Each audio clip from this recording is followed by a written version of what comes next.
You're listening to Breakfast with Pablo. Today we're speaking to Danielle Stearman from Popstars 2002. Danielle, good morning. Good morning, how are you? Very good. Now, you were back on our TV screens in 2002, Australian Popstars. What made you decide to go on Popstars? Because the whole concept of reality TV back then was fairly new. So how did you get into it? Yeah, look, our series for Popstars was the third series. I actually auditioned for the first series, so the making of Sparto. But my dad was really sick. He was actually diagnosed with a terminal brain tumour, and it saw me have to leave the show quite quickly. And then the second series obviously happened, and then when the third series rolled around, it was the search for a solo pop star. And I really wasn't going to audition, but a friend of mine just said, look, why don't we go down? It'll be a bit of fun, and I'll audition too. And so I was kind of talked into it. But reality TV's really changed, I think, a lot in the last few years. It's become quite... Everybody sort of knows what to expect, whereas where back then it was quite new and the concept was new. So you kind of got swept up in it all, I think, a bit more. You didn't really know how to play games or sort of turn it on. You kind of had to be yourself, and you just sort of went along with it all. So looking back, it was fun. I ended up with my partner out of it. So You did, and we'll get to that shortly. But did you get any advice about going on reality TV from friends or family? Because as you mentioned, it was so new. Were people a little bit scared about that genre going into it?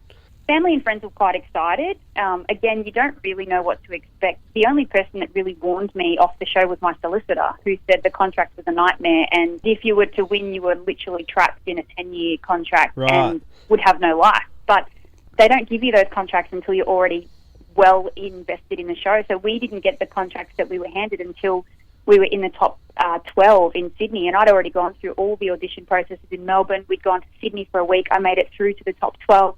Then they hand you this contract and they say, if you want to keep going, you have to sign this. They kind of dupe you a little bit. That seems like a tough thing. You're not really going to turn around at that stage of the show and say, no, I don't want to be involved anymore, especially when you've got a chance to win. Absolutely, and it's so much fun. You know, you're doing something that you love. You're not there because you're made to be there. You're doing it because it's something that you enjoy. And for that part of it, when we're handed these big contracts, and they're big contracts, ours were probably the scariest contracts in the entertainment industry at that stage. There was nothing like it. You don't want to turn around and say no. I mean, look, I did a lot of back and forth with the companies involved and with my solicitor and said, look, you know, there's clauses in there that I really can't sign to. It went against everything that I was and everything I believed in. So I managed to get a couple of things changed, but they were quite adamant on certain things that, you know, they weren't going to budge on. And at the end of the day, it was just sort of a shot in the dark. You sort of had to just say, okay, yep, I'm just going to go. And my solicitor actually said to me the best case scenario for you would be to go all the way to the end and come second. Really? Honestly, yeah, because she said that way I wasn't going to be tied into the full-on contract that was the winner's contract.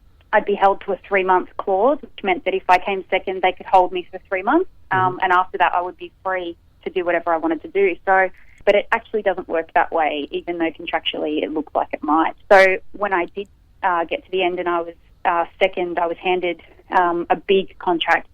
I signed a 5-album deal with a greatest hits.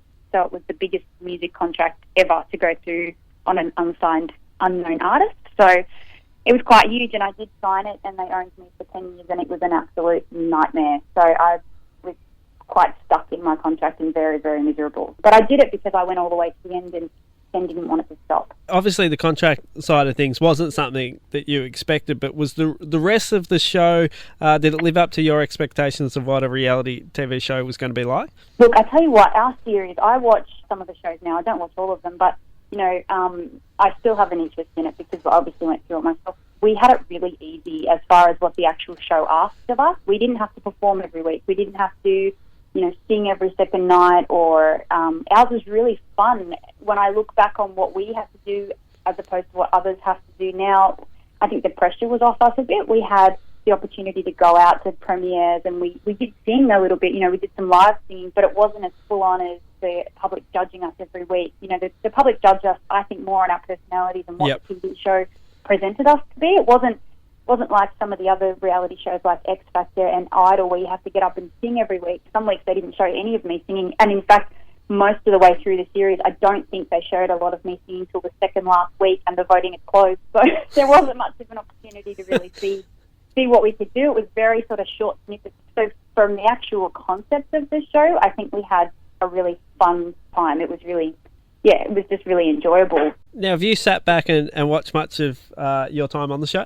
Look, we watched it a couple of years ago because I've got a daughter who's 15 now, and I think she must have been about 11, and she asked a few questions about how we got together, and so we watched a bit of the show, and it was quite funny. I just feel like I'm very different now to what I was back then, and it was quite humbling, I think, to see where I kind of started and think where I am now, you know. And along that way, I've had a pretty up and down kind of journey.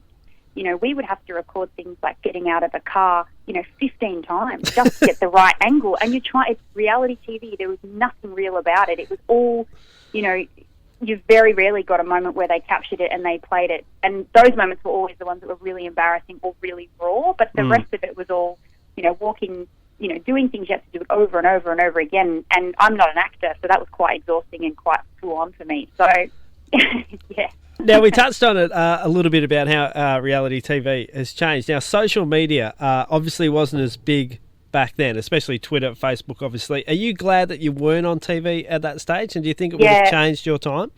Yeah, look, I often feel very empathetic for people that are on reality TV that are depicted in such horrible light. I actually don't believe anybody is the way they are perceived on reality TV, and I think that's a really hard concept for people to grasp if you haven't ever been through something like that before. So it's really easy to sit back in your lounge seat and say, oh, she's a nasty piece of work, or he's an idiot, or he's not talented, or whatever it might be. And it doesn't matter what kind of platform your reality show is on. It could be anything from The Block or Idol, or I think it's very, very easy to sit behind a computer screen and slam somebody and know nothing about them. You're only judging them on what somebody else is feeding you for publicity and promotion. And I think that's quite it's quite sad, actually. And look, there's been incidences, and it's very low key. There's been people that have killed themselves after appearing on a reality TV show because they can't handle the criticism and the judgment. And I certainly found that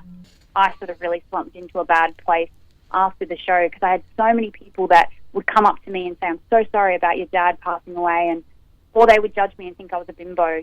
I was put out there like this blonde bimbo that had no brains and no talent, and they didn't show me singing, so most people don't really even think I probably sang through the show. But it was nowhere near what people cop these days. Yeah, Facebook and Twitter and things like that weren't around. The only sort of thing we had were the forums, the chat rooms and things, and and YouTube. I can get onto YouTube and there's really nasty comments written about Scott and how he's not talented, and myself and others that were on the show. And I think, it's really easy for those people to sit behind a computer screen and judge people, but until you've walked a mile in somebody else's shoes, and especially through reality TV, I find reality TV the most unreal TV on TV. So, you're literally puppeteered to be what a producer and a team want you to be. So if they want you to be, the next Kylie Minogue and that sort of thing, they'll make you that. And if you don't want to play along with that, they'll make you look terrible. So it's very controlled, and it's very,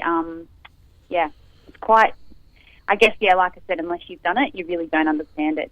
Fill us in about now, and 12 years removed from Popstars and coming second back in 2002. What are you up to? Well, I actually took home the winner of Popstars. That sounds really bad.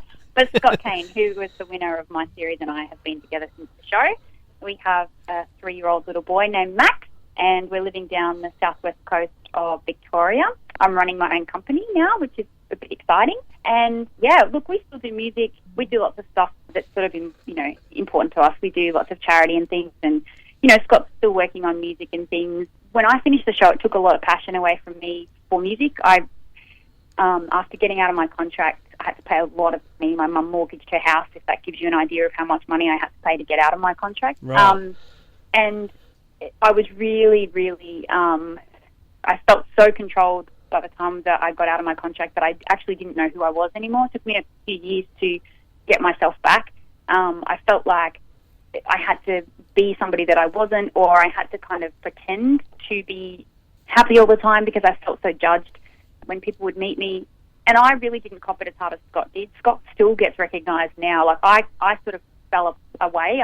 I didn't get as recognised as he does. You really can't be normal after reality TV because you're slammed for it. I mean, look, we moved to Melbourne a few years ago, and Scott went and got some work just at Harvey Norman while he was doing some music stuff. And I remember that being in the paper, like it was such a bad thing that he was working a normal job.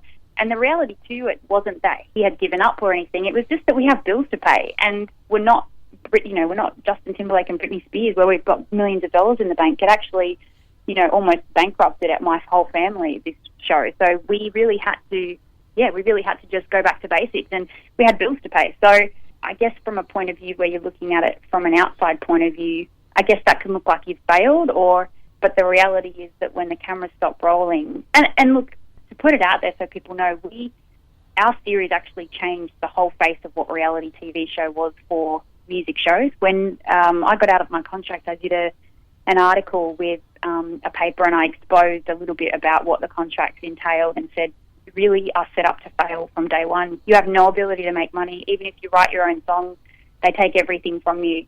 And because of that article, I remember Mark Holden from the first series of Australian Idol went to Grundy at Network 10 and said, we need to change these contracts.